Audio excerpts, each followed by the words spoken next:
Welcome. Thank you for taking the time to join us here today. I'm Jessica Brophy, Content Director here at House of Education. I have a background in higher ed, journalism, and marketing.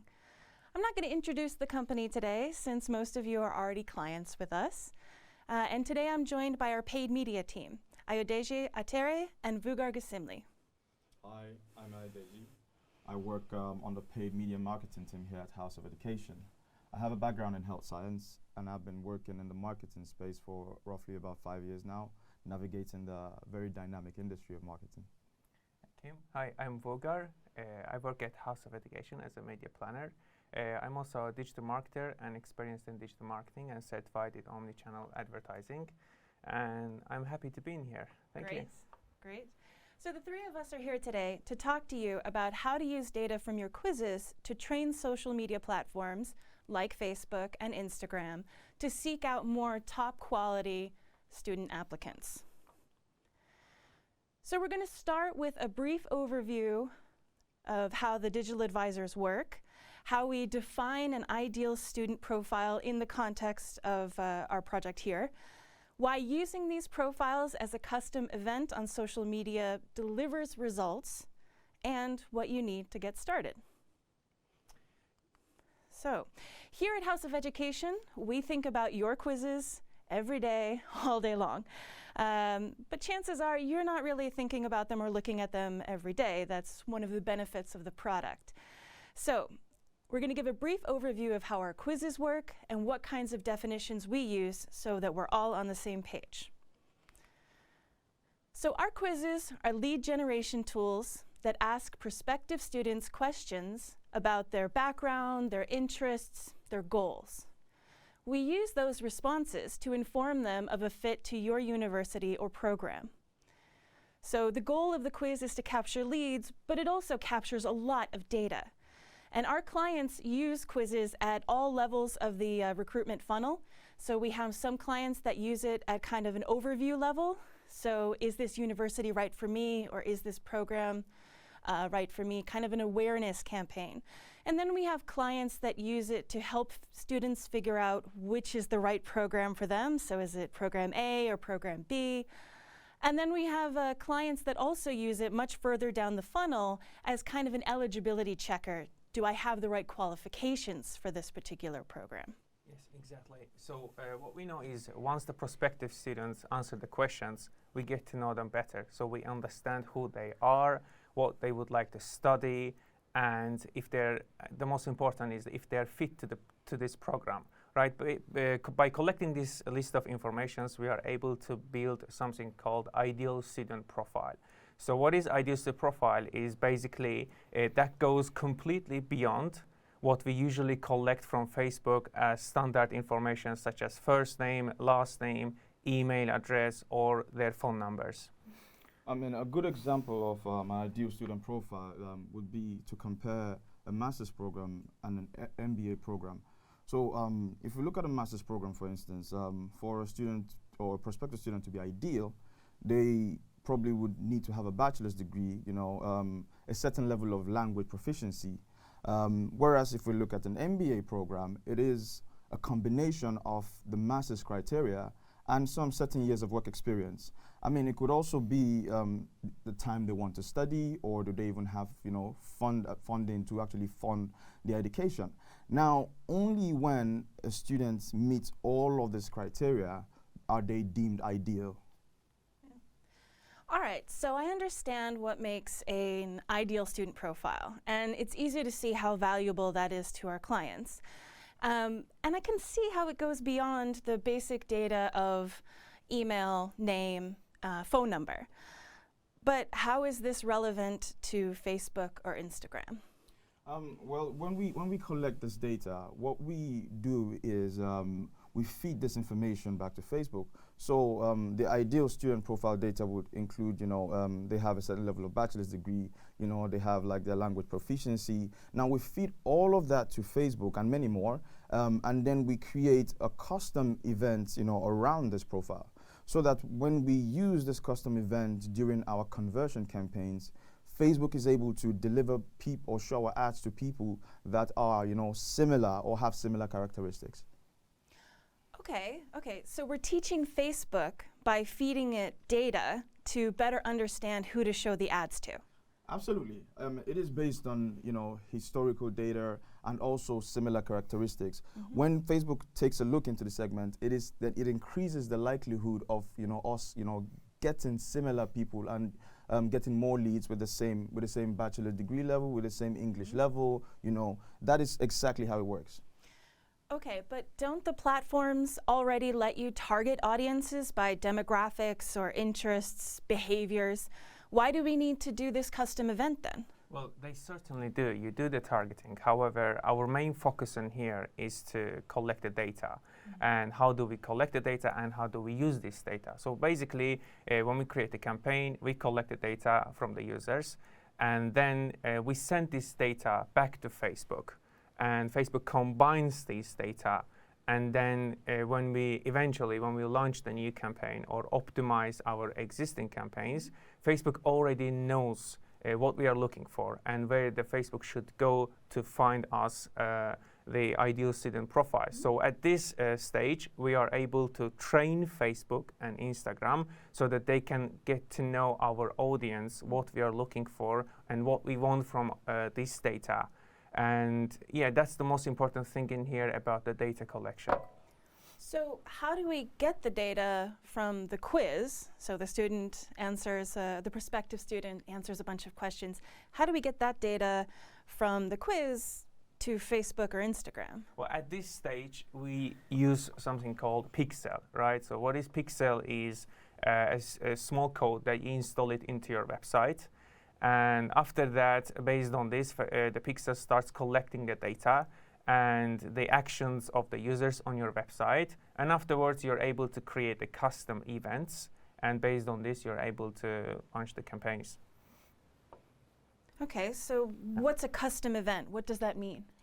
So basically a custom event, these are actions that fall outside Facebook standard events. Facebook understands that some businesses will need to track actions beyond what it already provides in terms of standard events. So it allows for these businesses to create custom events. In our case at House of Education, we created a custom event called Lead Qualified. So what happens is when a prospective student goes through the quiz, and then answer sets of questions that are criterias, like I explained before about the MBA and the master's program. Once they submit the information and they meet these criteria, the lead qualified event through the Pixel is fired, and then we send all this data back to Facebook. So basically, that's how it works in terms of custom events.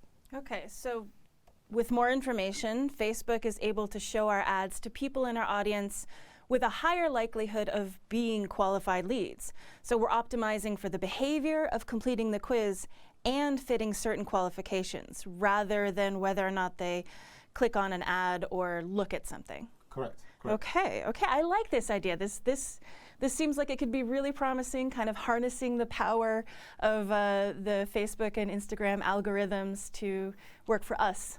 I like that. So what are the results you've seen from using this approach over the last few years? Well, I think in order to understand the results, we need to also point out some important things like, for example, campaign objective, right? So we need to understand first what is campaign objective before we understand the results. So campaign objective is also known as campaign goal. So when we create a campaign, what is our goal? What is our objective from this campaign? When we create a campaign, we are given by Facebook a list of objectives. This includes traffic, engagement, awareness, leads, or conversion. So since our goal, our objective is to generate leads, therefore we will be using leads as our conversion objective. Yeah, to add to what my colleague said about the traffic objective, when you actually use the traffic objective instead of what is your goal for the campaign, which is converting leads, what happens is you're just basically telling Facebook in simple terms, I care more about people visiting my website rather than people converting. And that is not the case. And with what Facebook always says, if you don't use the right objective from the beginning of the campaign, you've already set up for failure. Right, so it's kind of the difference between, let's say I have a shop, It's the difference between having lots of people coming into my shop and looking around and people who come in and buy. So we're trying to get people to come in and buy, not just look around. Exactly. And to buttress my point, let's take a look at an example of a test that we run. So what we see on the screen right now is a test between two different objectives, the traffic objective and the conversion objective in a high volume market in Africa. We were advertising an MBA, an online MBA. So we tested these two different objectives, all factors being constant, same budgets, same creative, same target audience, same everything. And then the results is what you see on the screen right now. You see, when you use the traffic campaign, you see an increase in reach. You're able to reach more people, quite all right. That's nice. That's amazing. When we use the lead conversion, we didn't reach as much people as the traffic, but that's still fine because that is not the goal of our campaign. Mm-hmm. And so when you begin to take a look at what is happening, at the end, which is what we are really concerned about, you begin to see the difference. And then you see the volume and the conversion, number one, and also you begin to see the cost in the lead, which is 7 times better than what happened in the traffic. And this kind of just makes you understand it is important to use the right goal for every campaign that you run. Right, okay. So I understand the importance of when you set up your campaign, you have to have the right objective. You've made that very clear. But if I recall from what Vugar said earlier, you can actually choose leads when you set up a campaign as one of Facebook's standard ways to, standard objectives. So why is it not enough to use Facebook's objective of leads? Why do we have to create a custom event called qualified lead and use that? That's a very great question. So let's go through the journey of a user going through the quiz. Mm-hmm. So when a prospective student lands on the quiz and takes the questions, when they submit the information, automatically what happens is they're a lead. They become a lead. Now the problem about that is it doesn't take into account if they are of more quality or if they just okay or if they're not good. Mm-hmm. What we have done is we've gone a step further, and then we have segmented from these leads people that actually match the criteria that we're looking for, and then we call that qualified lead. And with this qualified lead that we've created, we send the data back to Facebook. We feed Facebook back this data, just so that it kind of begins to learn and understand what kind of people that we are actually looking for, so that when we use this event during campaigns, it's easily is able to spot people in our target audience or show our ads to people that are similar or meet the criteria of people in this segment. Mm-hmm. And the reasoning behind that is the more data we send on this qualified criteria, the more Facebook gets and understands the people in this segment, the better our quality of our leads would be, the volume would also increase, and we'll be able to reduce our cost per acquisition of leads as well. Which brings me to the second question, the second example. I mean, here we tested a program, a Swedish master's program. We ran a campaign test in Germany. Testing like the question you asked, lead versus qualified lead. Does it have any base to what we're saying? And this is one of the many tests that we've run on this particular subject. Now, what we see here is very astonishing. We see a huge difference in the number of leads qualified leads that using the lead was able to provide versus when we actually use lead qualified. So the lead qualified was able to give us almost times 3 more leads than using the regular lead. And it makes sense because when we optimize on the lead, Facebook doesn't know, it's not still certain who you're looking for, because the lead is a segment that includes people that are qualified, people that are not qualified, and just a whole lot of gibberish data. Compared to when we put all of this together, which focuses on the criteria that we need to meet, Facebook then understands, okay, these are the people I should show the ads to, these are the people that I know that they need, and those are the people that eventually convert. Great. Yeah, that's really impressive. So we're basically teaching Facebook what kind of fish to go after rather than looking at all the fish in the pond in the particular area. They're looking for the fish that are more like what we want for the prospective students. And as we do this more and more and send the data to Facebook, it's going to get better and better at finding the right kinds of prospective students. Exactly. So I'm sold. I think this is a great idea. Let's do it. But is it complicated? What do I need to set it up? Well, it's not complicated. You only need to follow 3 main steps. The first step is basically you need to have an access to your Facebook or Instagram account, so that and then afterwards you need to be able to set the web configurations. That's the first part. And after you've done that, then you need to have the subdomain. So subdomain is the priority, because that's where the quiz lives. So that's where the whole process going on. And we could say that most of our clients have the subdomains. And if you don't have one, you may contact your account manager and they can set it up one for you.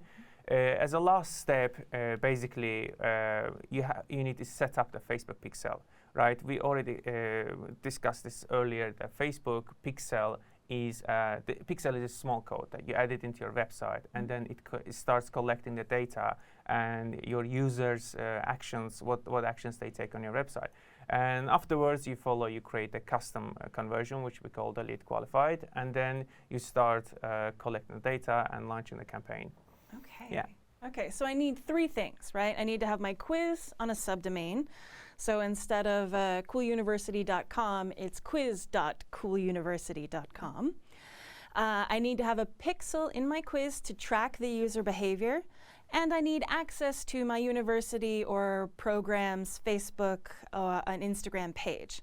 So, and of course, all of this requires you also to have a House of Education quiz to generate the data in the first place. You're not going to get very far without it. So once we have all of these things, once you have all these things, you want to know how to set up the custom event step by step. Originally, we had planned to walk through this in the webinar, and we quickly realized that it was a bit too technical. So what we've done instead is we've created a handbook. We have a step-by-step guide available to show you everything you need. So it tells you what the requirements are. It shows you how to configure the campaign, and it will help you set up the first campaign. So rather than trying to awkwardly walk through it, we're going to supply you with everything you need to know to be able to do this. So let's do a little bit of a summary before we open for questions, but you can start thinking about your questions now. We know that our ideal student profile has a certain type of education, a certain level of English, a certain amount of work experience. Maybe they have a big desire to practice their Spanish or live on the Mediterranean or in the Alps. So there can be all sorts of different reasons that motivate students, right? And you can put these together to build your ideal student profile. And once we have that, we can use this profile to identify those who were going to be the best potential students. And we send the data from the quiz to Facebook and Instagram, and then Facebook and Instagram learns how to target the ad spends better. So it can reduce ad spend and, more importantly, bring more high quality leads in. So I'd like to open up for questions now. So you can send in your questions. It might take a moment, but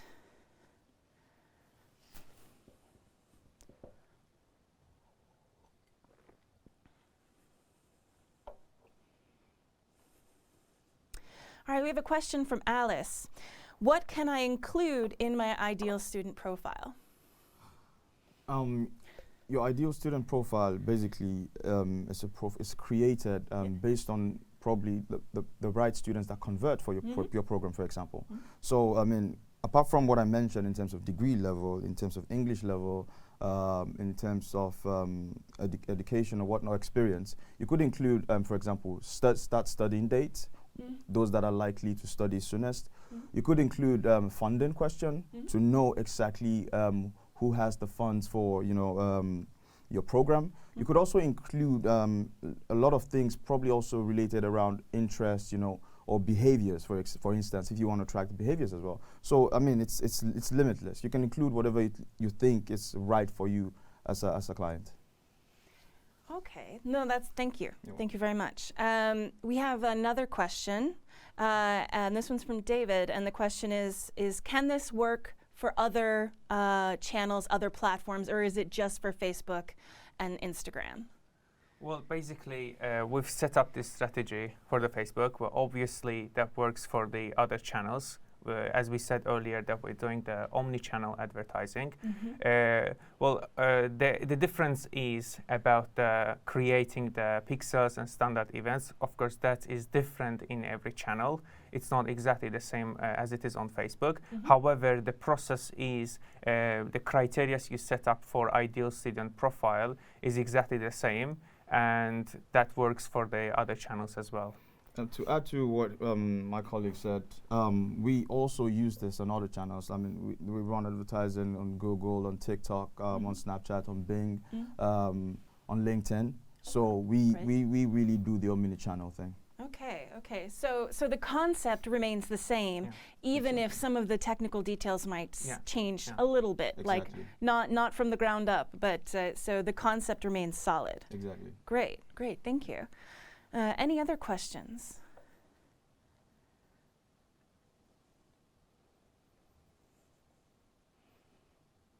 Always my favorite moment. When I used to teach, this was always I used to let the silence drag out and see who would answer. But since we're all here, let us just say thank you so much for joining us today. And we really enjoyed sharing this with you. Have a Merry Christmas and Happy Holidays. And thanks. Thank you. Thank you.